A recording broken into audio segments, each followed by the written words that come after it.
মোস্তফা কামাল রুবেল আপনি লিখেছেন, আমার স্ত্রী বিয়ের পর চাকরি হওয়াতে আমার থেকে দূরে থাকে।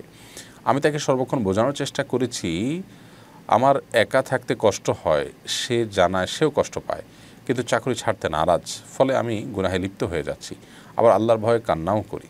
আমি আযাব থেকে মুক্তি চাই, আমাকে সঠিক পরামর্শ দিন। ভাই মোস্তফা কামাল, আপনি আপনার স্ত্রীকে সহকারে যদি আমাদের কাছে আসতে পারেন, আমাদের ওয়েবসাইটে ফ্যামিলি কাউন্সেলিং একটা বিভাগ আছে, আমরা সেখানে স্বামী স্ত্রী সহ দাম্পত্য কলহ এবং পারিবারিক কলহগুলোকে মেটাবার জন্য উদ্যোগ গ্রহণ করে থাকি। যদি উভয় পক্ষ সম্মত হন আমাদের কাছে আসেন এবং আমরা চেষ্টা করি কাউন্সেলিং করে তাদের সমস্যা দূর করার, সলভ করার। তো এই উদ্যোগে আপনি সামিল হতে পারেন এবং এরকম উদ্যোগ আর অনেকে নিয়ে থাকেন। ডক্টর মঞ্জুর এলাহি তিনিও ফ্যামিলি কাউন্সেলিং করে থাকেন, তার শরণাপন্ন হতে পারেন।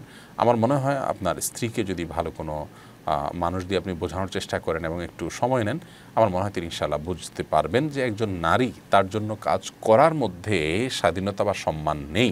যারা নারীকে স্বাধীনতা দেওয়ার জন্য আপনার কর্মমুখী করছেন এবং ঘরের বাহির করছেন, তারা আদতে নারীর উপকার করছেন না, নারীর ক্ষতি করছেন।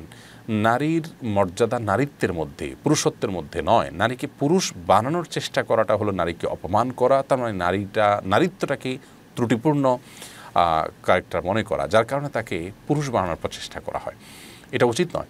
আল্লাহ রাব্বুল আলামিন স্বামী স্ত্রীর মধ্যকার যে সুখ শান্তি, এটার জন্য একজনকে বাইরের দায়িত্ব দিয়েছেন, একজনকে ভেতরের দায়িত্ব দিয়েছেন। দুজন দুই দিকটা দেখলে সংসার ভালোভাবে কাটে, সুন্দরভাবে চলাফেরা করে সব কিছু। আর এর ব্যতিক্রম হলে দাম্পত্য জীবনে সুখ শান্তি আসে না। অভিজ্ঞতা এবং আমাদের চারপাশে যদি আমরা একটু চোখ বোলাই, তাহলে দিনের আলোর মতো এগুলো আমাদের কাছে পরিষ্কার হয়ে যায়। বিধায় আপনার স্ত্রীর জন্য এরকম করা উচিত নয় এবং শরীয়তের দৃষ্টিকোণ থেকে তিনি গুনাহগার হচ্ছেন। তার স্বামীর নির্দেশ লঙ্ঘন করে তিনি দূরে অবস্থান করবেন এবং চাকরি করবেন, এটা তার জন্য জায়েজ নয়। তিনি যদি আল্লাহর প্রতি বিশ্বাসী হয়ে থাকেন, তার এই কাজটা তার জন্য হারাম এবং হারাম থেকে তার ফিরে আসা উচিত।